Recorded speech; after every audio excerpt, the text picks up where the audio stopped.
దేవుడు మనలను ప్రేమించి ఆయన ఉచితమైన కృపతో ప్రేమతో ఈరోజు దేవుని సన్నిధిలో గడిపే ధన్యతను మనకు అనుగ్రహించిన ఆ గొప్ప దేవునికి కృతజ్ఞతాస్తుతులు చెల్లించుకొనుచు ఆయన నామాన్ని స్తుతిద్దాం. హల్లెలూయా, హల్లెలూయా.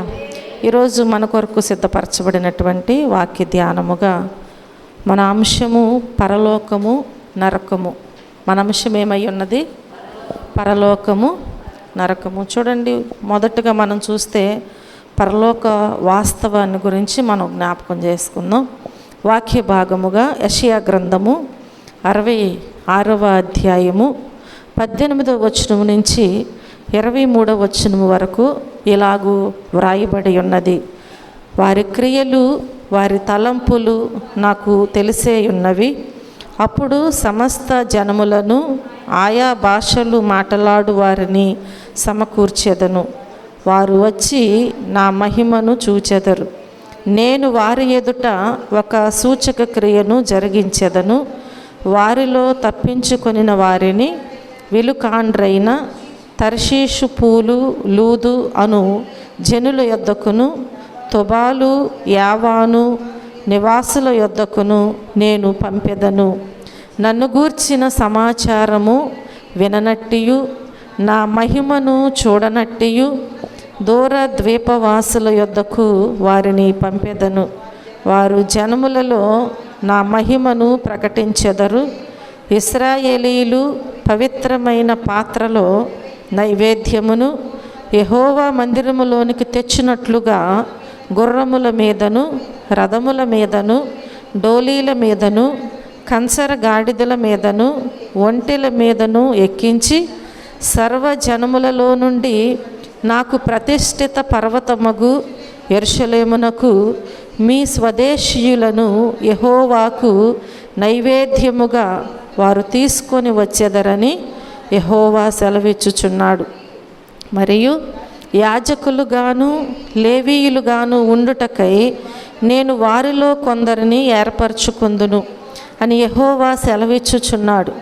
మరియు యెహోవా ఎలాగు సెలవిచ్చుచున్నాడు, నేను సృజింపబోవు క్రొత్త ఆకాశమును క్రొత్త భూమియు లయము కాక నా సన్నిధిని నిలుచున్నట్లు నీ సంతతియు నీ నామమును నిలిచియుండును. ఇదే యెహోవా వాక్కు. ప్రతి అమావాస్య దినమునను ప్రతి విశ్రాంతి దినమునను నా సన్నిధిని మ్రొక్కుటకై సమస్త శరీరులు వచ్చెదరు అని యెహోవా సెలవిచ్చుచున్నాడు. హల్లెలూయా. చూడండి, మరొక వాక్య భాగములో మనం జ్ఞాపకం చేసుకున్నట్లయితే ద్వితీయోపదేశకాండము 26వ అధ్యాయము 15వ వచనములో మనం చూస్తే ద్వితీయోపదేశకాండము 26వ అధ్యాయము 15వ వచనములో నీ పరిశుద్ధాలయమగు ఆకాశములో నుండి చూచి నీ జనులైన ఇశ్రాయేలీలను పాలు తేనెలు ప్రవహించు దేశము అని నీవు మా పితరులతో ప్రమాణము చేసినట్లు మాకిచ్చియున్న దేశమును ఆశీర్వదింపుమని చెప్పవలెను. హల్లెలూయా. అలాగే మత్తయి సువార్త 5వ అధ్యాయము 45వ వచనములో మనం చూస్తే ఆయన చెడ్డవారి మీదను మంచివారి మీదను తన సూర్యుని ఉదయింపజేసి నీతిమంతుల మీదను అనీతిమంతుల మీదను వర్షము కురిపించుచున్నాడు. హల్లెలూయా. చూడండి ప్రియమైన దేవుని బిడ్డలారా, బైబిల్లో పరలోకము దేవుని నివాసం. బైబిల్లో పరలోకము దేవుని నివాసం. ఇక్కడ మనం వాక్యాలు చూస్తున్నాం. దేవదూతలు కూడా అక్కడ ఉంటారన్నమాట. ఎవరుంటారు? దేవదూతలు కూడా అక్కడ ఉంటారు. నెహెమీయా గ్రంథములో మనం జ్ఞాపకం చేసుకున్నట్లయితే నెహెమీయా గ్రంథము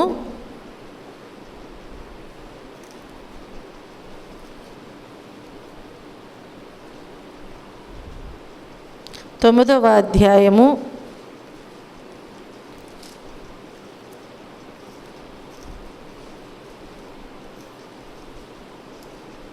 6వ వచనములో చూస్తే, చదువమ్మ.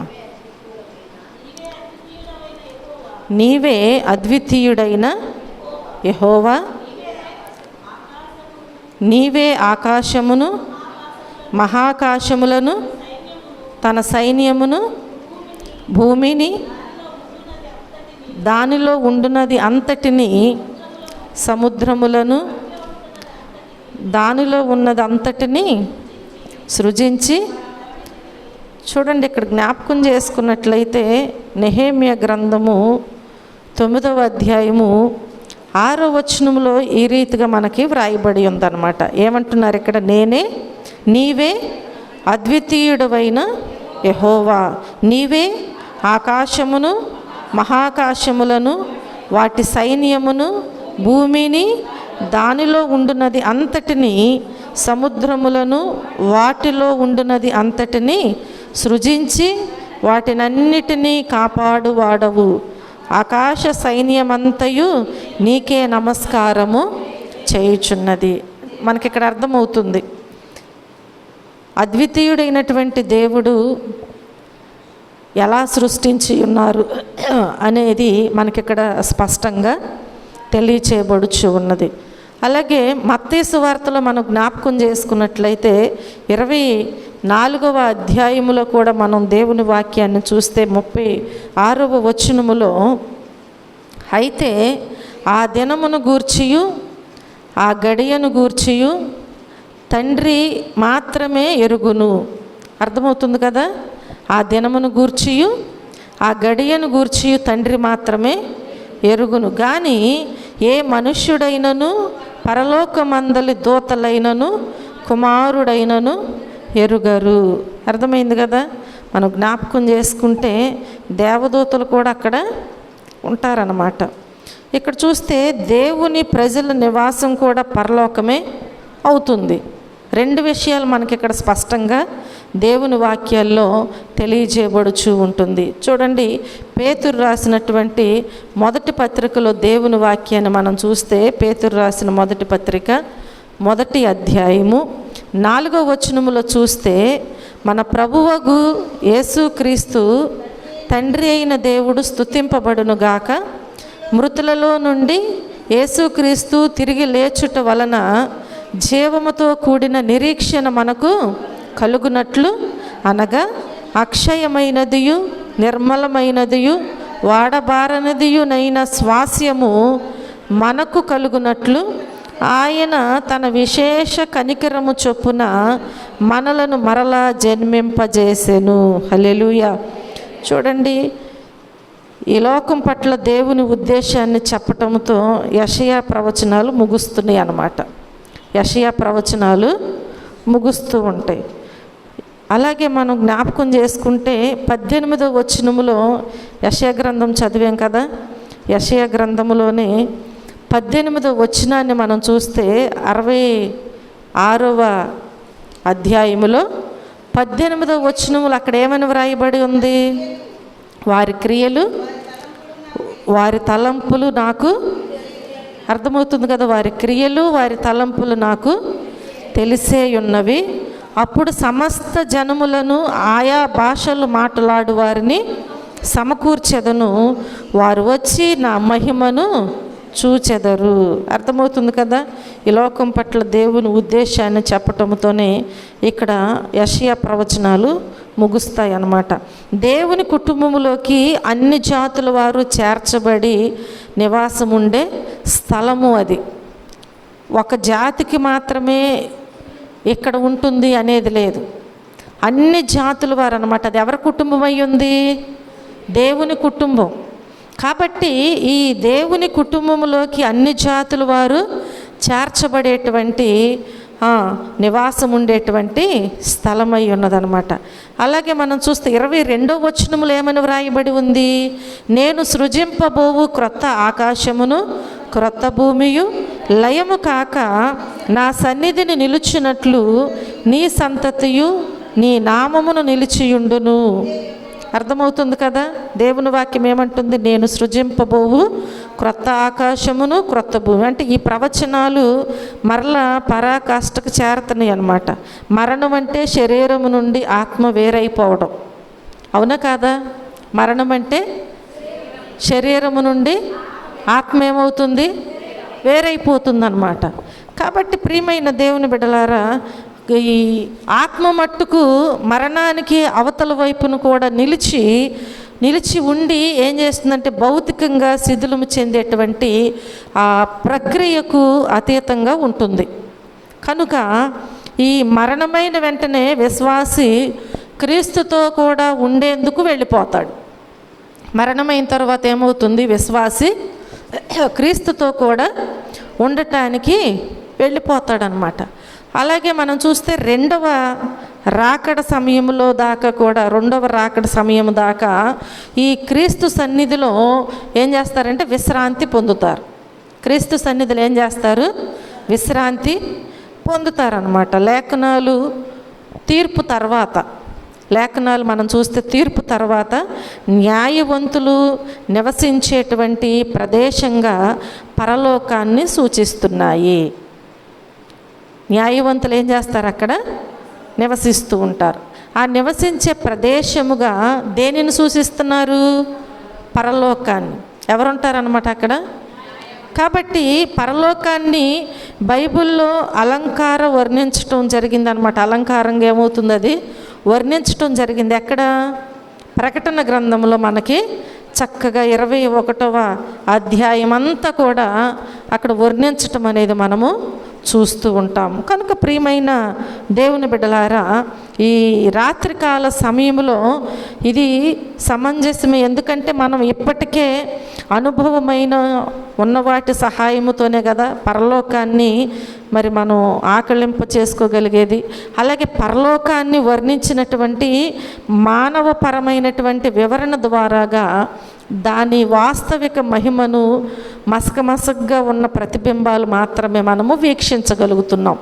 కాబట్టి మన అవగాహనలో ఎలా ఉంటుందంటే అటు పూర్తిగా ఈ లోక సంబంధమైన దృష్టితో, ఏ దృష్టితో?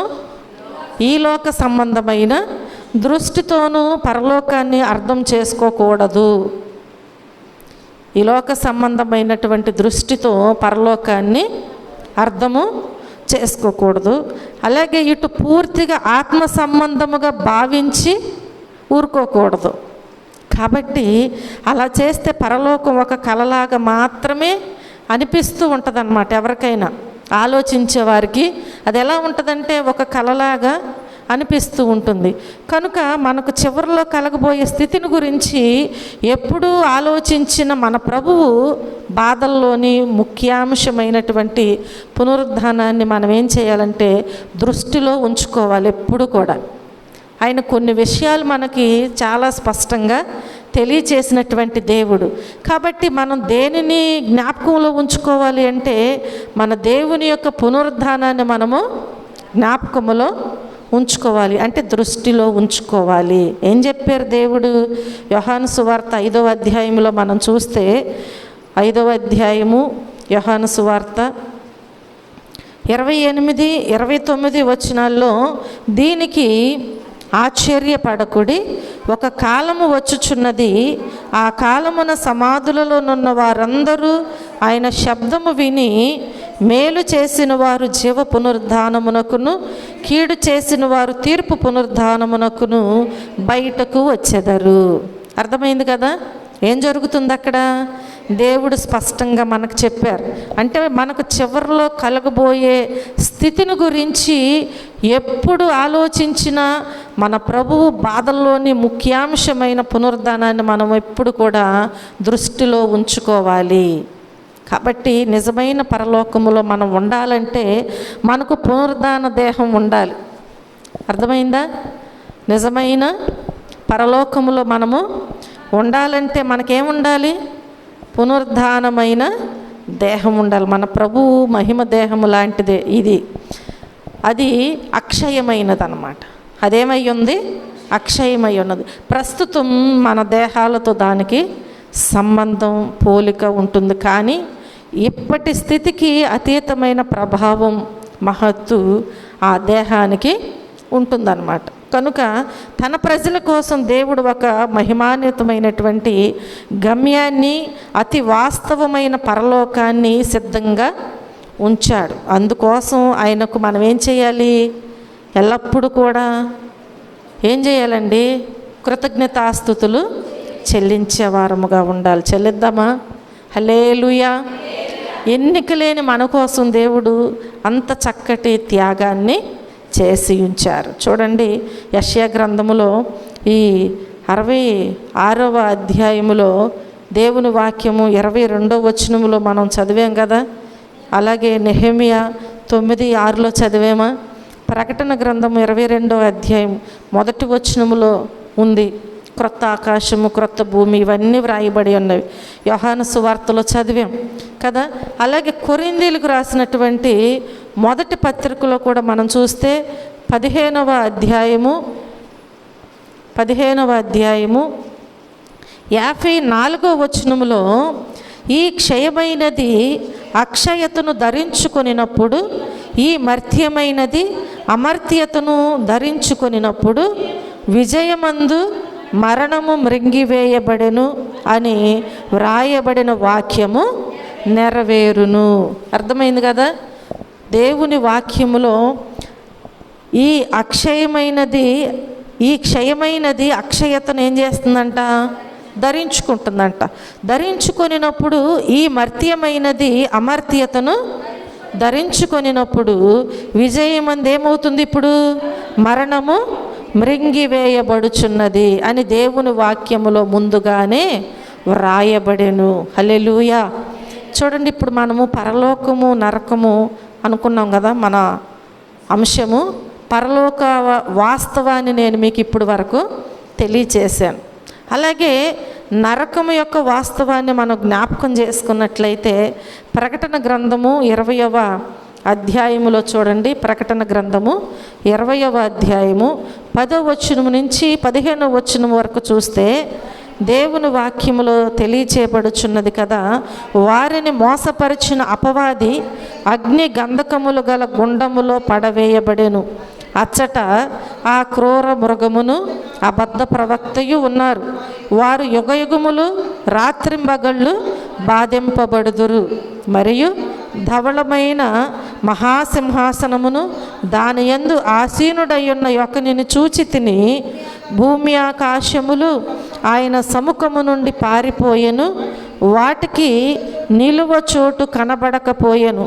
మరియు గొప్పవారేమి కొద్దివారేమి మృతులైన వారందరూ ఆ సింహాసనము ఎదుట నిలువబడి ఉండుట చూచి తిని, అప్పుడు గ్రంథములు విప్పబడెను. మరియు జీవ గ్రంథమును వేరొక గ్రంథము విప్పబడెను. ఆ గ్రంథముల యందు వ్రాయబడి ఉన్న వాటిని బట్టి తమ క్రియల చొప్పున మృతులు తీర్పు పొందిరి. సముద్రము తనలో ఉన్న మృతులను అప్పగించెను. మరణమును పాతాళ లోకమును వాటి వశమునున్న మృతులను అప్పగించెను. వారిలో ప్రతివాడు తన క్రియల చొప్పున తీర్పు పొందెను. మరణమును మృతుల లోకమును అగ్నిగుండములో పడవేయబడెను. ఈ అగ్నిగుండము రెండవ మరణము. ఎవరి పేరైనను జీవగ్రంథమందు వ్రాయబడినట్టు కనబడని ఎడల వాడు అగ్నిగుండములో పడవేయబడెను. హల్లెలూయా. అర్థమవుతుంది కదా. దేవుని వాక్యము విశేషముగా మనకి ముందుగానే వ్రాయబడి ఉన్నది. నాటి నుంచి నేటి వరకు మనకు వివరముగా అన్నీ తెలియచేస్తుంది. కానీ మనమేం చేస్తున్నాము అంటే అదంతా ఎవరు చూడొచ్చారులే అనుకుంటున్నారు, ఒక అపోహలో బ్రతుకుతున్నారు. కాబట్టి ప్రియమైన దేవుని బిడ్డలారా, నరకము ఎలా ఉంటుంది వాక్యాల్లో వ్రాయబడినవంటే అవన్నీ వాస్తవం. దేవుని బిడ్డలైనటువంటి మనము ఎలా ఉంటే పరలోకాన్ని చేర్చుకోగలుగుతాము, పరలోకంలో చేర్చబడగలుగుతాం అనేది మనకు ఎంతో వివరణగా వాక్యము తెలియజేస్తూ ఉంటుంది. కనుక వింటున్నటువంటి మనము, చదువుచున్నటువంటి మనము ఎలా ఉండాలంటే ఒక అవగాహనలో ఉండాలి, భ్రమలో బ్రతకూడదు. ఒక అవగాహనలోకి వచ్చి దానిని ఏం చేయాలంటే మనం జీర్ణించుకుని అట్లా వాక్యానుసారంగా జీవిస్తే మన కొరకు సిద్ధపరిచిన పరలోకాన్ని మనము చేరగలుగుతాం. హల్లెలూయా, హల్లెలూయా. కాబట్టి ప్రియమైన దేవుని బిడ్డలారా, ఈ లోకాన్ని విడిచి వెళ్ళిన ఆత్మలు నివసించే ప్రదేశాన్ని పాత నిబంధనలో పాతాళము అన్నారు. అర్థమైందా? దేవుడు సెలవిస్తున్నటువంటి విషయం ఏంటంటే, ఈ లోకాన్ని విడిచి వెళ్ళినటువంటి ఆత్మలు నివసించే ప్రదేశాన్ని పాత నిబంధనలో ఏమంటున్నారంటే పాతాళము అంటున్నారు. ఏమంటున్నారు? పాతాళము. ఇదే మాటను క్రొత్త నిబంధనలో కూడా మనకు చక్కగా అగ్నిగుండం అని అదని ఇదని తెలియచేయబడుచున్నది. చూడండి, యెరూషలేం ప్రాకారం వెలుపల ఉన్న హిన్నోము లోయని మొదట్లో అన్నారు. ఇది వ్యర్థ పదార్థాలను పారవేసి తగులబెట్టేటువంటి ప్రదేశం అంట. ఇది వ్యర్థమైన పదార్థాలను, మనందరికి తెలుసు కదా, మన రోడ్లు అంటే మన ఇళ్లలో ఉన్న వేస్ట్ అంతా తీసుకుని వెళ్ళి ఏం చేస్తారు? ఊరి చివరికి తీసుకుని వెళ్ళి పడవేసి అక్కడ కాల్చివేస్తూ ఉంటారు. కాబట్టి ఆ యెరూషలేం ప్రాకారం వెలుపల ఉన్న హిన్నోము లోయని మొదట్లో అన్నారు. ఇది వ్యర్థ పదార్థాలను పారవేసి తగులబెట్టేటువంటి ప్రదేశము. హిన్నోము లోయలో విగ్రహారాధన, హిన్నోము లోయలో ఏముంటుంది? విగ్రహారాధన. తత్సంబంధమైనటువంటి భ్రష్టాచారాలు జరుగుతూనమాట. అక్కడ జరుగుతూ ఉన్నటువంటి విషయాన్ని ఇర్మియా గారు ప్రవచించారు. ఇర్మియా గ్రంథములో ఆయన ఏం చేస్తారంటే ప్రస్తావిస్తాడనమాట. అక్కడ దేవుని యొక్క శిక్ష, తీర్పు కలుగుతాయని ఇర్మియా గ్రంథములో మనం చూస్తూ ఉంటాం. ఇర్మియా గ్రంథము 7వ అధ్యాయము, ఇర్మియా గ్రంథము 7వ అధ్యాయము 30వ వచనం నుంచి 34వ వచనం వరకు మనం చూస్తే, యెహోవా ఎలాగు సెలవిచ్చుచున్నాడు, యోదావారు నా దృష్టికి చెడ్డ క్రియలు చేయుచున్నారు, నా నామము పెట్టబడిన మందిరము అపవిత్రపడునట్లు వారు దానిలో హేయ వస్తువులను ఉంచి ఉన్నారు. నేను ఆజ్ఞాపించని క్రియను, నాకు తోచని క్రియను వారు చేసి ఉన్నారు. అగ్నిలో తమ కుమారులను తమ కుమార్తెలను దహించుటకు బెన్ హిన్నోము లోయలోనున్న తోపేతునందు బలిపీఠములను కట్టుకొని ఉన్నారు. కాలము సమీపించుచున్నది, అప్పుడు అది తోపేతు అని అయినను బెన్ హిన్నోము లోయ అని అయినను అనబడక వదలోయ అనబడును. పాతిపెట్టుటకు స్థలము లేకపోవు వరకు తోపేతులో శవములు పాతిపెట్టబడును. ఇదే యెహోవా వాక్కు. ఈ జనుల శవములు ఆకాశ పక్షులకును భూజంతువులకును ఆహారమగును. వాటిని తోలివేయువాడు లేకపోవును. ఉల్లాస ధ్వనియు ఆనంద ధ్వనియు పెండ్లి కుమారుని స్వరమును పెండ్లి కుమార్తె స్వరమును యోధా పట్టణములలోను యెరూషలేము వీధులలోను లేకుండా చేసేదను. ఈ దేశము తప్పక పాడైపోవును. అర్థమవుతుందా? హిన్నోములో ఇలా అక్కడ ఏముందన్నమాట? విగ్రహారాధన ఉంది. దేవుని వాక్యములో మనం చదువుకున్నాం. అక్కడ విగ్రహారాధన, తత్సంబంధమైన భ్రష్టాచారాలు జరుగుతున్నాయి. చూడండి, ఈ విషయాన్ని ఇర్మియా గారు చక్కగా ప్రస్తావించాడు. అక్కడ దేవుని యొక్క శిక్ష, తీర్పు కలుగుతాయని ఆయన ప్రవచించారనమాట. ఈ కారణాల వల్ల పాపాత్ముల అంతిమ తీర్పుకు ఇక్కడ ఒక సంబంధము ఏర్పడినట్లుగా దేవుని వాక్యములో మనకు స్పష్టంగా తెలియచేయబడింది. హల్లెలూయా, హల్లెలూయా. కనుక ప్రియమైన దేవుని బిడ్డలారా, మనం జ్ఞాపకం చేసుకున్నట్లయితే దేవుని వాక్యములో ప్రకటన గ్రంథము మనం చదివాం కదా, ఇందాక ప్రకటన గ్రంథం 20వ అధ్యాయం చదివాం కదా. అలాగే ఇప్పుడు మనం చూసినట్లయితే ఈ ప్రకటన గ్రంథములో నరకాన్ని విపులంగా వివరించడం కూడా చూస్తాం. ఈ వాక్య భాగములో దీనిని ఏమంటున్నారంటే అగ్నిగుండము అన్నారు. ఏది? 14-15 వచనాలలో అగ్నిగుండము అంటున్నారనమాట. మరణమును మృతుల లోకమును అగ్నిగుండములో పడవేయబడెను. ఈ అగ్నిగుండము 2వ మరణము. ఎవరి పేరైనను ఈ జీవగ్రంథమందు వ్రాయబడినట్టు కనబడిన ఎడల వాడు అగ్నిగుండములో పడవేయబడను. అర్థమవుతుంది కదా? ఇది దేనికి ఏమని సెలవిస్తుంది? అగ్నిగుండం. చూడండి, ప్రభువు కూడా అగ్ని అనే సాదృశ్యాన్ని వాడారు చాలాసార్లు. దేవుడు కూడా వాడారా లేదా? వాడారు చాలాసార్లు. చూడండి, మత్తయి సువార్తలో మనం చూసినట్లయితే 13వ అధ్యాయంలో 12వ వచనాన్ని మనం జ్ఞాపకం చేసుకున్నట్లయితే 13వ అధ్యాయం 12వ వచనము, కలిగిన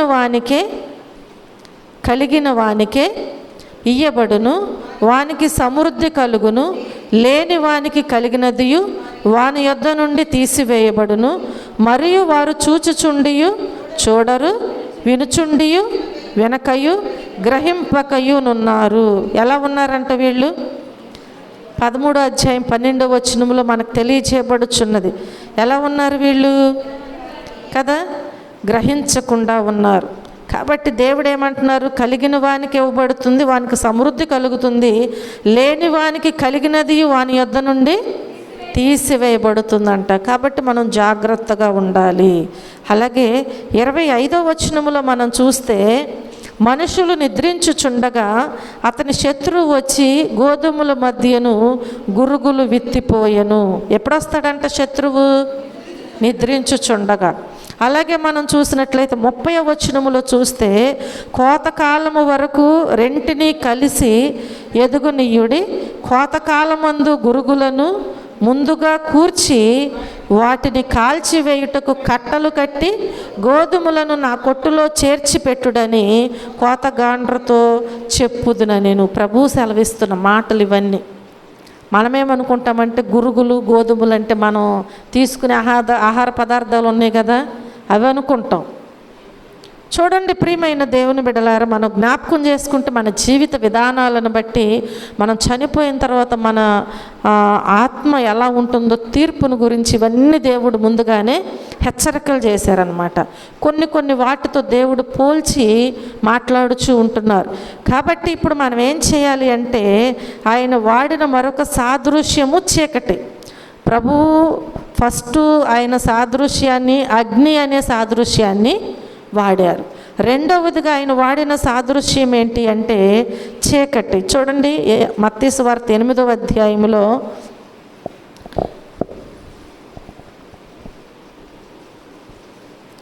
12వ వచనాన్ని మనం జ్ఞాపకం చేసుకున్నట్లయితే, రాజ్య సంబంధులు వెలుపటి చీకటిలోనికి త్రోయబడుదురు, అక్కడ ఏడుపును పండ్లు కొరుకుటయు నుండునని మీతో చెప్పుచున్నాను నేను. ఎవరంటే వీళ్ళు? రాజ్య సంబంధులు. అర్థమవుతుంది కదా? అలాగే 25వ వచనములో చూస్తే దేవుని వాక్యములో, వారు ఆయన యొద్దకు వచ్చి, ప్రభువా నశించిపోవుచున్నాము, మమ్మును రక్షించమని చెప్పి ఆయనను ఎప్పుడండి వారు రక్షించమని అడిగేది? వెలుపటి చీకటిలోనికి త్రోసివేయబడిన తరువాత అక్కడ వేదన పడుచు దేవుణ్ణి అప్పుడు కోరుకుంటారంట, ప్రభువా మమ్మల్ని రక్షించయ్యా, మేము నశించిపోవచ్చున్నామయ్యా అని చెప్పి ఏమంటున్నారు? దేవుణ్ణి వేడుకుంటూ ఉంటున్నారు. చూడండి 30వ వచనములో చూస్తే, ఇక్కడికి వచ్చితివా, వారికి దూరమున గొప్ప పందుల మంద మేయుచుండగా. ఏం మేస్తున్నాయంట? అర్థమవుతుంది కదా?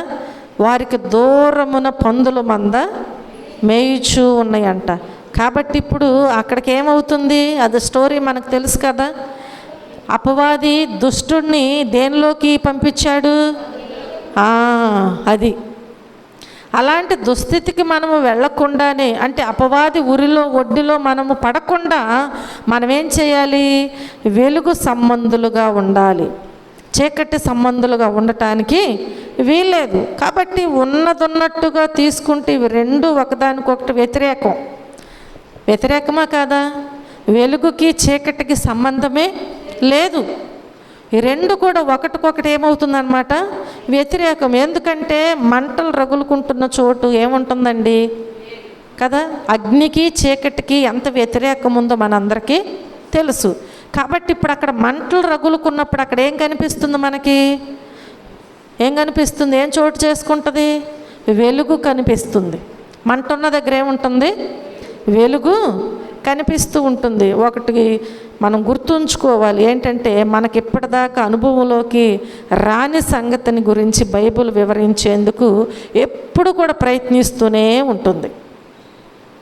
మనం సరిగ్గా దానిని అవగాహన చేసుకోవట్లేదని చెప్పి ఎప్పుడు కూడా బైబిల్ ఏం చేస్తుందంటే మనకి బోధిస్తూనే ఉంటుంది, వివరించటానికి ప్రయత్నము చేస్తుంది. ఇదే వాక్యాన్ని, ఒక వచనాన్ని అనేక మార్లు చదువుకుంటూ ఉంటాం, ఒకే అధ్యాయాన్ని ఎన్నోసార్లు వింటూ ఉంటాం, కానీ మనకేముంటలేదు, గ్రహింపు ఉండట్లేదు. కాబట్టి ఇప్పుడు అది అంతగా బైబిల్ ఏం చేస్తుందంటే మనకు వివరించటానికి, అనుభవంలోనికి రావటానికి ఎప్పుడు కూడా ఏం చేస్తుంది, ప్రయత్నము చేస్తూనే ఉంటుంది. అందువల్ల దేవుని సన్నిధి ఆశీర్వాదాల నుండి బయటకు త్రోయబడిన వారికి కలిగే యమయాతనలను మనకు వర్ణిస్తూ అదేం చేస్తుందంటే పరిచయము చేస్తూ ఉంటుంది. ఆ పరిచయం ఉన్న సంగతులను ఉదాహరణలుగా వాడవలసి వస్తుంది. అనేక సార్లు ఉదాహరణలుగా దేవుడు అక్కడ ఉన్నటువంటి వారికి బోధించేవారు. ప్రతిసారి ఆయన బోధించినప్పుడు ఏం చేశారు, కొన్ని ఉదాహరణలు తీసుకుని దాని మీద వారికి అర్థమయ్యేటట్లుగా చెప్తూ ఉండేవారు. ఆవగింజని, గురుగులని, గోధుమలని కదా, అవన్నీ ఇవన్నీ చాలా విషయాలు దేవుడు మాట్లాడుతూ ఉండేవారు. కాబట్టి ప్రియమైన దేవుని బిడ్డలారా, ఈ ప్రకటన 20లోకి వెళ్దాం. మనం ఎప్పుడు అక్కడ ఉండాలన్నమాట. చూడండి, అక్కడ మనకు చూస్తే 14-15 వచనాల్లోని అగ్నిగుండాన్ని, వినాశనం అనే విషయాన్ని సూచించేందుకే చెప్పటం జరుగుతుంది. కాబట్టి తేజోరూపుడైన దేవుని సన్నిధి నుండి బహిష్కారాన్ని సూచించేందుకే చీకటి అనే విషయం చెప్పవలసి వచ్చిందనమాట. కనుక ప్రియమైన దేవుని బిడ్డలారా, ఈ బైబిల్ సమాచారాన్ని మించి ఊహాగానాలు చేయడం విజ్ఞత కాదు. లేఖనాలు మనకు చాలినంత వివరాలు ఇవ్వలేదని భావించవచ్చు, కానీ సందేహానికి ఏమాత్రము కూడా ఏమి లేదంటే ఆస్కారం అనేది లేకుండా స్పష్టంగా తెలుస్తున్నటువంటి సంగతులు బైబిల్లో ఉన్నాయి. కాబట్టి క్రీస్తును తిరస్కరించిన వారి అంతం నరకమేనన్న నగ్న సత్యం అన్నమాట. ఎవరైతే క్రీస్తును అంగీకరించారో, ఎవరైతే దేవుని వ్యతిరేకముగా ఈ లోకములో అంటే ప్రాణమున్నంత వరకు జీవిస్తూ ఉంటారో వారికి ఏంటి ఇక చెప్పాలి, నరకమా కాదండి, వారికి నరకమేనమాట. కాబట్టి ప్రియమైన దేవుని బిడ్డలారా, ఈ రాత్రికాల సమయంలో దేవుడు మనతో మాట్లాడుచున్నారు. ఏంటంటే అతి స్పష్టంగా మనకి తెలియజేస్తుంది ఏంటంటే, జీవము ద్వారా మనకు కలిగే వాటినన్నిటినీ పూర్తి వ్యతిరేక అనుభవమే ఒక నరకం అని చెప్పి మనం జ్ఞాపకం చేసుకుని, ఇది నా జీవితము, నేను ఇలా ఉండబట్టి ఆరోగ్యముగా ఉన్నాను కదా, లేదంటే నేను ఇలా చేయబట్టి ఇలా బ్రతుకుతున్నాను, నాకు ఇది ఒక గొప్పని మనం దేనిని బట్టి కూడా అనుకోవటానికి వీల్లేదు. ఎంత బలవంతులైనా, ఆరోగ్యవంతులైనా ఏ క్షణములో ఎలా చనిపోతారో ఎవరికి తెలియదు. ఏ విషయము ద్వారాగా చనిపోతారో తెలియదు. అర్థమవుతుందా? ఎందుకు చనిపోయారో కూడా తెలియదు. ఇప్పుడు వరకు బాగానే ఉన్నారు, బాగానే మాట్లాడారండి అని మనం అనుకుంటాం, కానీ ఏ క్షణములో ఎవరిని ఏ విధముగా దేవుడు తీసుకుంటారో తెలియదు. కానీ మనుషులు ఏమనుకుంటారంటే అలా జరిగిందంట, ఇలా జరిగిందని చెప్పుకుంటూ ఉంటారు. అది వాస్తవం. ఇది ఇలా పొరపాటు వల్లే చనిపోయారంట, అది ఆ పొరపాటు వల్ల అనుకుంటాం, కానీ దేవుడు ఏ రూపంగా ఎవరిని తీసుకెళ్తారో ఎవరికీ తెలియదు. ఏమీ లేకుండా చనిపోరు కదా. మరణం అనేది ఎలా సంభవించాలి?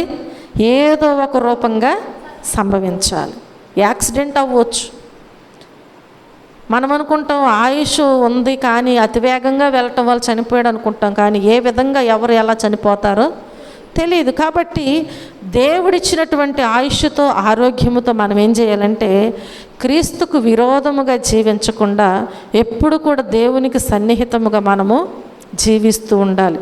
ఎందుకంటే మన ఆయువు మన చేతిలో లేదు. కాబట్టి మనం చీకటిని ప్రేమించేవారుగా ఉంటే మనం నరకంలో పడతామనేది ఎప్పుడు కూడా మనము గుర్తుంచుకోవాలి. ఎవరు నరకానికి పోవలసిన అవసరం లేదు. అసలు క్రీస్తు సువార్త వెలుగును పొందిన వారు ఆ వెలుగును ఇతరులకు పంచిపెట్టవలసినటువంటి బాధ్యతను ఈ నరకం ఏం చేస్తుందంటే గుర్తు చేస్తూ ఉంటుంది అన్నమాట. నరకం ఏం చేస్తుంది?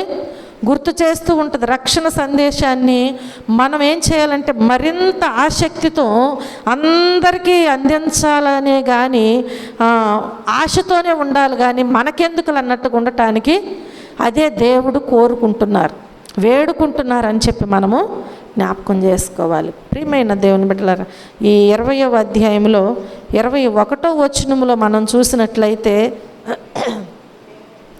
ఈ 20వ అధ్యాయము అలాగే 21వ అధ్యాయము 15వ వచనాన్ని చూస్తే, ఆ పట్టణము దాని గుమ్మములను ప్రాకారమును కొలుచుటకై నాతో మాట్లాడు వాని యొద్ద బంగారు కొలకర్ర ఉండెను అని సెలవిస్తుంది.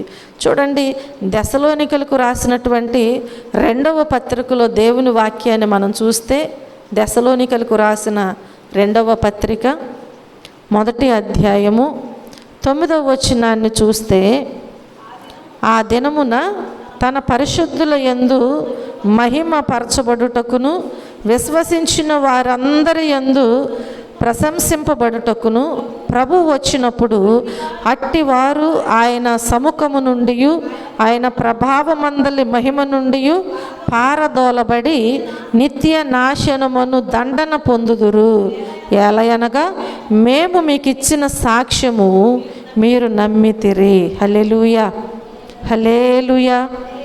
చూడండి, కీర్తనల గ్రంథము 9వ అధ్యాయము 17వ వచనంలో కూడా మనం చూసినట్లయితే, కీర్తనల గ్రంథము 9వ అధ్యాయము 17వ వచనములో, దుష్టులను దేవుని మరచు జనులందరూ పాతాళమునకు దిగిపోవుదురు. ఎవరంట? దుష్టులను దేవుని మరచు జనులందరూ. దుష్టులంటే ఎవరో అని మనం అనుకుంటాం, ఎవరో అనుకుంటాం. కాబట్టి ఇక్కడ దేవుడు సెలవిస్తున్నాడు కదా, ఎవరైతే ఈ లోకములో దేవుని ఆజ్ఞానుసారముగా జీవించకుండా వారి వారి ఇష్టము చొప్పున దేవునికి వ్యతిరేకమైన క్రియలు జరిగిస్తూ ఉంటారో అట్టి వారందరూ దేవుని ఎదుట దుష్టులే. కాబట్టి ఈ దుష్టులందరికీ ఏది దాచబడి ఉన్నదంట? పాతాళము దాచబడి ఉంది. చాలామంది దేవుణ్ణి మర్చిపోతారు. ఏ విషయంలో అంటే, మనకి ఏ అవసరం లేనప్పుడు, ఏ బాధలు లేనప్పుడు, ఏ బలహీనతలు లేనప్పుడు కదా, అలాంటప్పుడు దేవుణ్ణి మర్చిపోయి ఏం చేస్తారంటే వారి వారి పనుల్లో నిమగ్నమైపోతూ ఉంటారు. అంటే దేవుణ్ణి వారు మర్చిపోయారక ఎప్పుడు గుర్తుంటారు? ఇంట్లో ఏదో బలహీనతలో బాధలో కదా, ఇంట్లో సమస్యలు వచ్చినప్పుడు మాత్రమే దేవుడు గుర్తు వస్తారు. ఇలాంటి వారు దేవుణ్ణి వెంబడించేవారు లెక్కలో లేరన్నమాట. కాబట్టి దేవుని వాక్యం ఏమంటుందంటే, దుష్టులను దేవుని మరచు జనులందరూ ఎక్కడికి వెళ్తారంట? పాతాళమునకు దిగిపోతారు అని సెలవిస్తుంది. కనుక దేవుని వాక్యము సెలవిచ్చినటువంటి రీతిగా నరకం అనేది వాస్తవం. పరలోకం అనేది ఎంత వాస్తవమో నరకం అనేది కూడా అంతే వాస్తవం. ఎవరు నరకానికి వెళతారు, ఎవరు పరలోకానికి వెళతారనేది బైబిలు స్పష్టంగా వివరిస్తుంది. వింటున్నటువంటి మనము ఒక భయము కలిగి జీవించాలి. అంటే నేను ఈ రీతిలో ప్రవర్తిస్తే, ఇలా జీవిస్తే నేను నరకానికి వెళతానేమో అనేటువంటి ఒక భయం అనేది మనకి ఉండి, దేవుని మీద ఆధారపడి దేవునితో సరి అయిన సహవాసం చేస్తూ మనం జీవించినట్లయితే తప్పకుండా మనం ఎక్కడికి వెళ్తాం? పరలోకానికి. కాబట్టి నరకం అనేది వాస్తవం అని చెప్పి మనం గుర్తుంచుకోవాలి, కానీ మర్చిపోవటానికి వీల్లేదు అని ప్రభుపేట నేను మీకు మనవి చేస్తున్నాను. అలాగే మూడవదిగా మనం చూస్తే గుణము గమ్యము. మూడవదిగా ఏమై ఉన్నది? గుణము గమ్యము. చూడండి, 1 యోహాను పత్రిక 2వ అధ్యాయము, 1 యోహాను పత్రిక 2వ అధ్యాయము 3వ వచనము నుంచి 11వ వచనము వరకు మనం జ్ఞాపకం చేసుకున్నట్లయితే ఈ రీతిగా వ్రాయబడి ఉన్నది. మరియు మనం ఆయన ఆజ్ఞలను గైకొనిన ఎడల దీని వలననే ఆయనను ఎరిగి ఉన్నామని తెలుసుకొందుము. ఆయనను ఎరిగి ఉన్నానని చెప్పుకొనుచు ఆయన ఆజ్ఞలను గైకొనిన వాడు అబద్ధికుడు, వానిలో సత్యము లేదు. ఆయన వాక్యము ఎవడు గైకొనునో వానిలో దేవుని ప్రేమ నిజముగా పరిపూర్ణమాయెను. ఆయన యందు నిలిచి ఉన్న వాడనని చెప్పుకొనువాడు ఆయన ఎలాగు నడుచుకొనినో అలాగే తానును నడుచుకొన బద్ధుడై ఉన్నాడు. మనం ఆయన యందున్నామని దీని వలన తెలుసుకొనుచున్నాము. 11వ వచనం వరకు చాలా విషయాలు ఉంటాయి. ప్రియులారా, మొదటి నుండి మీకున్న పూర్వపు ఆజ్ఞనే కానీ క్రొత్త ఆజ్ఞను నేను మీకు వ్రాయటలేదు. ఈ పూర్వపు ఆజ్ఞ మీరు వినిన వాక్యమే, మరియు క్రొత్త ఆజ్ఞను మీకు వ్రాయిచున్నాను. చీకటి గతించుచున్నది, సత్యమైన వెలుగు ఇప్పుడు ప్రకాశించుచున్నది గనుక అది ఆయన యందును మీ యందును సత్యమే. వెలుగులో ఉన్నానని చెప్పుకొనుచు తన సహోదరుని ద్వేషించువాడు ఇప్పటి వరకును చీకటిలోనే ఉన్నాడు. తన సహోదరుని ప్రేమించువాడు వెలుగులో ఉన్నవాడు, అతని యందు అభ్యంతర కారణమేదియూ లేదు. అర్థమవుతుంది మీకు? ఎవరైతే వెలుగులో ఉన్నానని చెప్పుకుంటున్నారో, వెలుగులో అంటే చెప్పాలి, నేను రక్షణ పొందాను, మారు మనసు పొందాను, బాప్తీసం తీసుకున్నాను, నేను శరీరాన్ని రక్తాన్ని తిని త్రాగుచున్నాను, నేను యథార్థంగా ఉన్నాను కదా, నాలో ఏ దోషము ఏ లోపము లేదు, నేను న్యాయముగా జీవిస్తున్నాను, నీతిగా జీవిస్తున్నానని చెప్పుకుంటారు. మంచిదే. కానీ దేవుడు ఏమంటున్నారంటే, నేను దేవునితోనే ఉన్నాను, నేను వెలుగులో ఉన్నాను చెప్పుకునేటువంటి ప్రతి ఒక్కరిని దేవుడు ఏమంటున్నాడంటే, తన సహోదరుని ద్వేషించువాడు ఇప్పటి వరకును చీకటిలోనే ఉన్నాడు. నీవు మాత్రమే నేను వెలుగులో ఉన్నానని అనుకుంటున్నావు, అంతే. నీలో ఉన్న ద్వేషం పోనంత కాలము కూడా నువ్వెక్కడున్నట్టంట? చీకటిలో ఉన్నట్టు. అర్థం చేసుకోండి. మన గుణము గమ్యానికి చేరుస్తుంది. అర్థమైందా? మన గుణం ఎక్కడికి చేరుస్తుంది? గమ్యానికి చేరుస్తుంది. మన గుణము సరిగ్గా లేదనుకో, ఏమంటారు? గుణం ఎరిగి ఏం చేయాలంట? కాపురం చేయాలంట. అర్థమైందా? దాని గుణం ఎరిగి కాపురం చేయాలి. అదేంటి, శిష్యులు కూడా, ఏలియా యొక్క శిష్యులు కూడా దాని గుణం ఎరగక ఏం చేశారంటే, అక్కడ ఉన్నటువంటి ఆకులు అవేవి కోసుకొచ్చి కుండలో వేసి వండేశారంట. తీర తిందామని రుచి చూస్తే అది విషమంట. అది ఎలా ఉంది? విషమంట. అప్పుడు అంటున్నారు దైవజనుడిని, మనం కూడా చాలాసార్లు అలాగంటాం. చీకటిలో ఉండి మన గుణము సరిగ్గా లేకపోయినా నేను బాగానే ఉన్నానంటాం, కానీ మనలో ఉన్న చేదును మనము గ్రహించలేకపోతున్నాం. ప్రియమైన దేవుని బిడ్డలారా, దేవుడు ఏమంటున్నారంటే, నేను క్రొత్త ఆజ్ఞ ఏది ఇవ్వలేదు మీకు. అవును కదా, క్రొత్త ఆజ్ఞ ఏది ఇవ్వలేదు. కాబట్టి దేవుడు ఏమంటున్నారంటే, పూర్వపు ఆజ్ఞనే కానీ క్రొత్త ఆజ్ఞని మీకు వ్రాయబడలేదు. ఈ పూర్వపు ఆజ్ఞ మీరు వినిన వాక్యమే అంటున్నారు. విన్నామా లేదా? నిన్ను వలె నీ పొరుగు వారిని.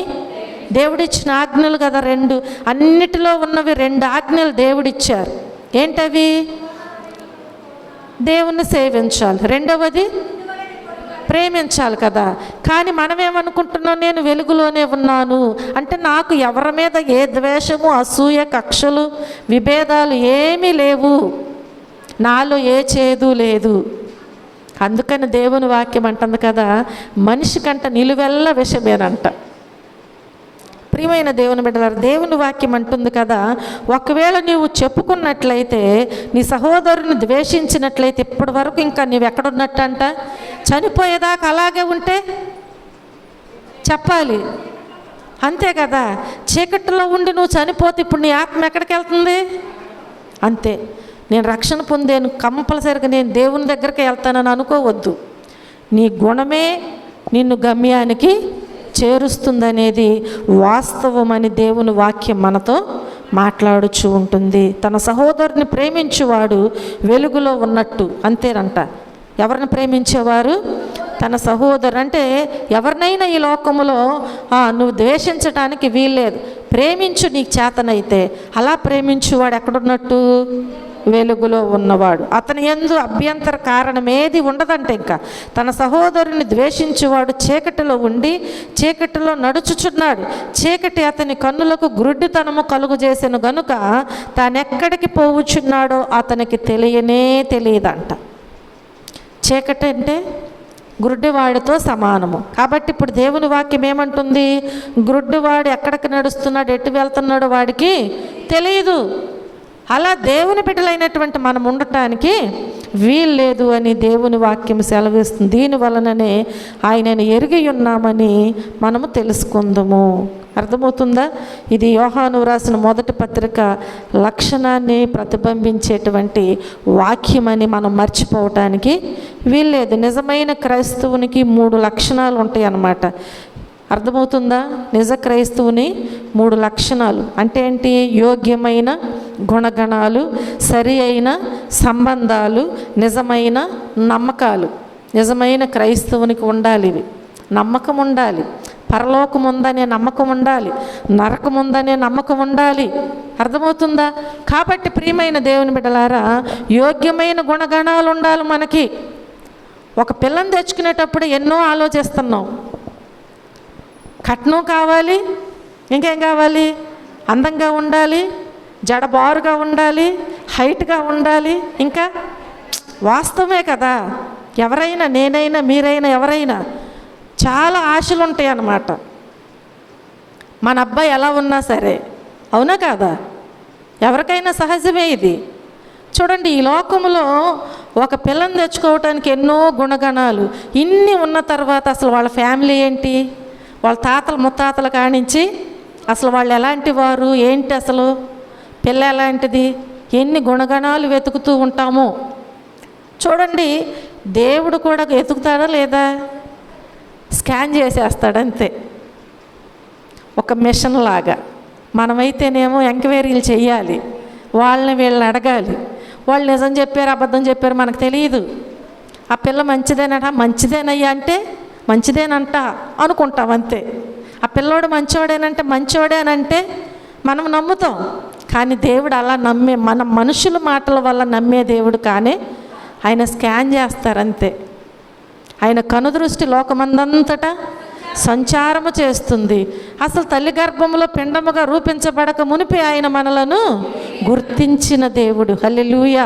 కాబట్టి ప్రియమైన దేవుని బిడ్డలారా, నిజమైనటువంటి క్రైస్తవులుగా దేవుని బిడ్డలుగా జీవిస్తున్నటువంటి మనకు ఈ 3 లక్షణాలు కంపల్సరిగా ఉండాలి. యోగ్యమైన గుణగణాలు ఉండాలి, సరి అయిన సంబంధాలు ఉండాలి, అలాగే నిజమైన నమ్మకాలు ఉండాలి. వీటిని పరిచయం చేసే సంబంధాలలో యోహానుపై వాక్యం రాశాడనమాట. ప్రస్తుత వాక్య భాగంలో పై 3 2 మనం వివరించాడు. ఇలా చేయడంలో ఆత్మీయ అంధకారము, ఆత్మ వెలుగుల మధ్య తేడాను చూస్తూ ఉంటున్నాం. 9 నుంచి 11 వరకు మనం స్పష్టంగా చూస్తూ ఉంటాం.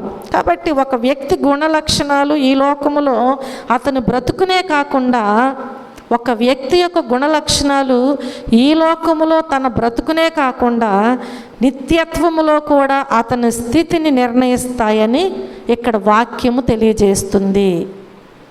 మన వ్యక్తిత్వము ద్వారాగా ఈ లోకములోనే కాదంట, ఆ లోకములో కూడా మనకి మన వ్యక్తిత్వాన్ని బట్టి మనకు అక్కడ తీర్పు అనేది నిర్ణయించబడుతుంది అని మనం మర్చిపోవటానికి వీల్లేదు. హల్లెలూయా. పై ధ్యానములు మన ప్రభువు నరకాన్ని చీకటిగా వర్ణించారు కదా, ఆ సంగతి మనం చూసాం. ఇది క్రీస్తులో అందుబాటులో ఉన్న వెలుగును అందుకోని వారి నిత్యత్వాన్ని ఆవరించేటువంటి అంధకారముగా మనం జ్ఞాపకం చేసుకోవాలి. విశ్వాసి అయిన క్రైస్తవుని వ్యక్తిత్వానికి మొదటి పరీక్ష ఏంటంటే విధేయత. మొదటి పరీక్ష ఏమై ఉంది? విధేయత. అంటే ఇప్పుడు ఏం చేయాలి? క్రీస్తుతో సంబంధం కలిగి ఉన్నామని చెప్పుకోవటంతో పాటు ఆయన ఎలాగూ నడుచుకున్నారో అలాగే మనం కూడా నడుచుకోవాలి. అదే విధేయత. మన పిల్లలు మనలాగా కష్టపడాలని మనం అనుకుంటాం, మనలాగా మంచిగా ఈ లోకంలో జీవించాలని అనుకుంటాం. కానీ వాడు ఎలాంటి వాడైతే మనకెందుకు, మన పిల్లలని చెప్పుకుంటే చాలే అన్నట్లుగా మనం ఎప్పుడు అనుకోం. ఒకవేళ మనం చెడ్డవారమైనా కానీ మన పిల్లలు ఎలా ఉండాలనుకుంటాం? మంచివారుగా ఉండాలని ఆలోచన చేస్తాం. ఈ లోకంలో ఉన్న ఈ అలవాట్లు గురి కాకూడదని కోరుకుంటూ ఉంటాం. కాబట్టి దేవుడు కూడా ఆయన పిల్లలైన మనల నుంచి చాలా విషయాలు కోరుకోవట్లా. ఏమంటున్నారు? మీరు వెలుగు సంబంధులని మీరు అనుకున్నట్లయితే మీ సహోదరుని ప్రేమించండి. అలా ఉంటే ఇప్పుడు మనం ఎవరితో పోలు నడుచుకున్నట్లు? ఆయన ఎలాగ నడుచుకున్నాడో అలాగే మనం కూడా ఆయన పోలి నడుచుకున్నట్లు ఇప్పుడు ఎవరి పిల్లలమవుతాం? మనం దేవుని పిల్లలమవుతాం, పిల్లలుగా పిలువబడుతూ ఉంటాం. హల్లెలూయా. కాబట్టి ఈ 6వ వచనములో మనం చూసాం కదా, 6వ వచనములో చూస్తే ఆయన వాక్యము ఎవడు గైకొనునో వానిలో దేవుని ప్రేమ నిజముగా పరిపూర్ణమాయెను. ఆయన యందు నిలిచి ఉన్నవాడనని చెప్పుకొనువాడు ఆయన ఎలాగూ నడుచుకొనెనో అలాగే తానును నడుచుకొన బద్ధుడై ఉన్నాడు. బద్ధులమై ఉన్నాం మనం, అలాగే నడుచుకోవాలని పెళ్లిలో ప్రమాణాలు చేసినట్లుగా.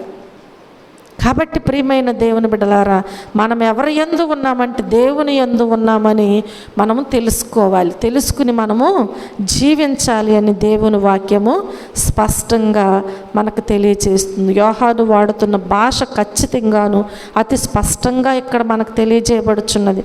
4వ వచనములో ఏమని వ్రాయబడి ఉంది? ఆయనను ఎరిగి ఉన్నానని చెప్పుకొనుచు ఆయన ఆజ్ఞలను గైకొనిన వాడు అబద్ధికుడు, వానిలో ఏమి లేదంట, సత్యము లేదంట. వానిలో ఊరికే చెప్పుకోవటం కాదంట.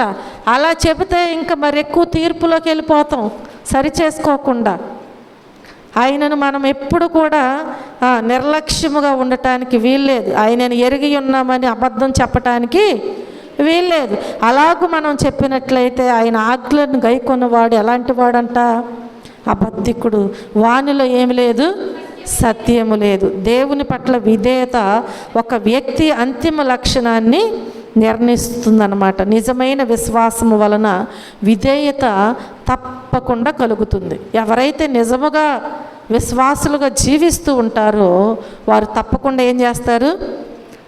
విధేయతను నేర్చుకుంటారు. క్రైస్తవ విశ్వాసకి 2వ పరీక్ష సహనం. 2వ పరీక్ష ఏమై ఉన్నది? మొదటి పరీక్ష విధేయత, 2వ పరీక్ష సహవాసం. చూడండి, క్రైస్తవ విశ్వాసకి 2వ పరీక్ష సహవాసం. తాను వ్రాస్తున్న ఆజ్ఞ, క్రొత్త ఆజ్ఞ ఏంటంటే యోహాను స్పష్టంగా చెప్పలేదు, కానీ 8వ వచనములు ఏమన్నారంటే, మరియు క్రొత్త ఆజ్ఞను మీకు వ్రాయుచున్నాను, చీకటి గతించుచున్నది, సత్యమైన వెలుగు ఇప్పుడు ప్రకాశించుచున్నది గనుక అది ఆయన యందును మీ యందును సత్యమే అన్నారు. అర్థమైందా? తాను వ్రాస్తున్న క్రొత్త ఆజ్ఞ ఏమిటో యోహాను స్పష్టంగా చెప్పలేదు, కానీ అక్కడ సందర్భాన్ని బట్టి అది ప్రభువు ఇచ్చిన క్రొత్త ఆజ్ఞనని తెలుస్తుందన్నమాట. ఇది ప్రేమను గురించినటువంటి ఆజ్ఞ. ఇది దేనిని గురించిన ఆజ్ఞ? ప్రేమను గురించిన ఆజ్ఞ. ఇక్కడ కూడా యోహాను వాడిన భాష కరుకుగా స్థిరంగా ఉంది. కాబట్టి వెలుగులో ఉన్నామని, 9వ వచనములో వెలుగులో ఉన్నామని చెప్పుకొనుచు తన సహోదరుని ద్వేషించేవాడు ఎప్పటి వరకు ఎక్కడున్నట్టు? చీకటిలోనే ఉన్నవాడు. దేవునితో సహవాసము ఉన్నటువంటి వ్యక్తి దేవుని ప్రజలతో సహవాసములో ఉంటాడు. ఎప్పుడు కూడా ఎవరితో ఉంటాడు? దేవుని ప్రజలతో సహవాసము కలిగి ఉంటాడు. క్రీస్తులో ఒక సహోదరుని ద్వేషించడం అంటే మన దేవునితో మనము మన సంబంధాన్ని నిరాకరించటమే. కాబట్టి అటు తరువాత నిజమైన క్రైస్తవుడికి 3వ పరీక్షగా సరైనటువంటి నమ్మకం అన్నమాట. సరైన నమ్మకము గురించి యోహాను వ్రాసాడు. ఒక వ్యక్తి యొక్క అంతిమ గమ్యాన్ని నిర్ణయించేది కేవలము సరి అయిన నమ్మకము లేనటువంటి సంప్రదాయం మాత్రమే కాదు. చూడండి, ఇలాంటి విశ్వాస ప్రకటన యథార్థమైనదై ఉండాలి.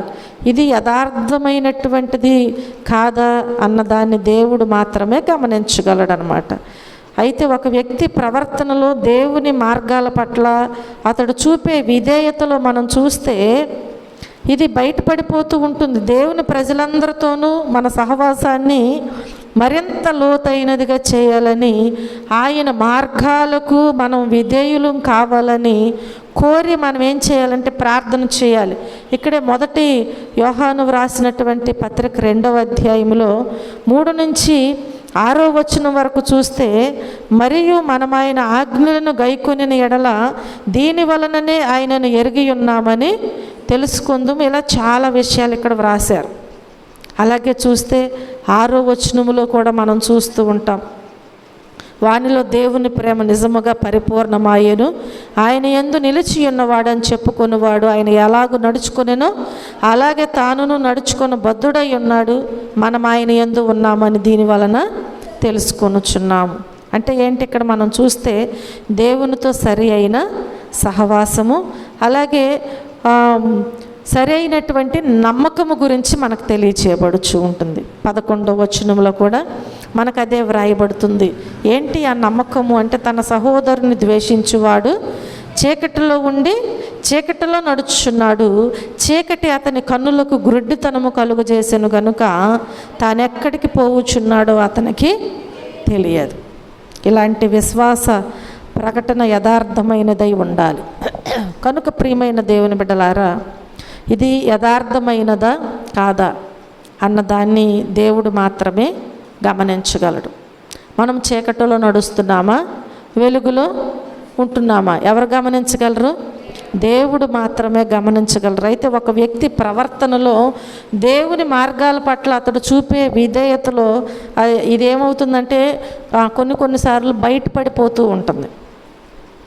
ఇంట్లోనైనా బయటైనా దేవునిలోనైనా ఎక్కడైనా సరే కొన్నిసార్లు మన ప్రవర్తనను బట్టి ఏమవుతుంది, బయటపడుతూ ఉంటాయి. కాబట్టి దేవుని ప్రజలందరితో కూడా మన సహవాసాన్ని మరింత లోతైనదిగా చేసుకోవాలి మనం ఎప్పుడు కూడా.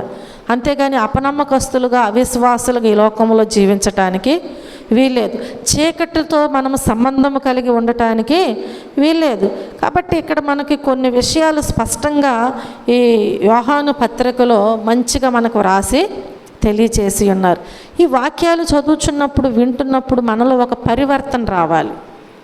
అలా కాకుండా ఎవరు చూసి వచ్చారులే అన్నట్లుగా మనం ఈ లోకంలో బ్రతికినప్పుడు నిర్లక్ష్యముగా అనుకుని మనం జీవిస్తే మన ఆత్మకు ఎలాంటి శిక్ష వస్తుందో బైబిల్ హెచ్చరిస్తుంది. కనుక దేవుని పిల్లలైనటువంటి మనల్ని హెచ్చరిస్తుంది. ముందు మనలను మనం సరి చేసుకుందాం. పరలోకం ఉందనే వాస్తవాన్ని, నరకం ఉందనే వాస్తవాన్ని మనము తెలుసుకుంటున్నాం, మనకు తెలుసు. కానీ ఏంటి, మనం ఎలా ఉంటామంటే అపనమ్మకంతో ఉంటాం. కాబట్టి మనము నిజమైనటువంటి నమ్మకాలను తెలుసుకుంటున్నాం చదువుచున్నప్పుడు. అది మనం నమ్మాలి. నమ్మితేనే మనము ఈ లోకంలో ఎలా బ్రతకాలో నేర్చుకుంటాం. అలా నమ్ముదాము. దేవుని నామాన్ని ఘనపరుస్తూ మనం ముందుకి సాగిపోదాం. దేవుడు ఇచ్చిన వాక్యాన్ని దీవించి ఆశీర్వదించునుగాక. ఆమేన్. ప్రార్థన చేసుకుందాం. అందరూ మోకరించినట్లయితే ప్రార్థన చేసుకుందాం. ఈ రాత్రి దేవుడు సెలవిచ్చి ఉన్నారు. నిజమైనటువంటి క్రైస్తవునికి 3 లక్షణాలు: యోగ్యమైనటువంటి గుణగణాలు ఉండాలి, సరైన సంబంధాలు ఉండాలి, నిజమైన నమ్మకాలు ఉండాలి. ఇవి లేకుండా మనము చీకటిలో ఉండి కూడా వెలుగులో ఉన్నామనే భ్రమలో ఉండిపోతాం. ఆ భ్రమలో నుంచి మనం బయటకు రావాలి. దేవుని వాక్యము ఎన్నో మార్లు మనల్ని హెచ్చరిస్తుంది. ఆ హెచ్చరికను మనం తీసుకోవాలి. దేవుని సన్నిధిలో మనము బలవంతులుగా సాగిపోవాలి. ఒక విశ్వాసగా ఉంటున్నటువంటి మనము మన వ్యక్తిత్వానికి మొదటి పరీక్ష విధేయతని మనం తెలుసుకోవాలి. రెండవ పరీక్ష సహవాసం అని మనం గుర్తించాలి. అలాగే మూడవదిగా సరి అయినటువంటి నమ్మకం మనం కలిగి ఉండాలి. ఇవి లేకుండా ఏది మనము గుర్తించలేము, తెలుసుకోలేము. ఎన్నిసార్లు విన్నా, ఎన్ని మార్లు దేవుడు మనల్ని గద్దించినా మనము లోబడలేము. కాబట్టి ఇవి మనకు కలిగి ఉండాలి అంటే దేవుని సన్నిధిలో మనం ప్రార్థన చేయాలి. అలాంటి జీవితం నాకు దయచే ప్రభువా. దేవుణ్ణి అడిగినట్లయితే దేవుడు తప్పకుండా మనకు సహాయం చేస్తారు. ప్రార్థన చేసుకుందాం. ప్రేమ కలిగిన తండ్రి, కృప కలిగిన మా దేవా, మా రక్షకుడా, మీ పరిశుద్ధమైన నామమునకు లెక్కలేని కృతజ్ఞతాస్తుతులు, స్తోత్రములు, వందనాలు తెలియజేస్తున్నాం ప్రభువా. మీ ఉచితమైన కృపను బట్టి, ప్రేమను బట్టి ఈ రాత్రికాల సమయంలో మాతో మీరు నాయనా వాక్యము ద్వారాగా తేటగా సూటిగా మాట్లాడి మమ్మలను బలపరుచిన దేవా, మీకే స్తోత్రములయ్యా. విత్తబడిన నాయన ప్రతి విత్తనము కూడా బిడ్డల హృదయాలలో నూరంతలుగా ఫలింపబడినట్లు సహాయం దయచేయండి. విన్న వాక్యాన్ని ఎవరు విడిచిపెట్టక నాయనా హృదయంలో భద్రపరుచుకుని తిరిగి నెమరు వేసుకునే జ్ఞానము జ్ఞాపక శక్తిని బిడ్డలకు దయచేయండి.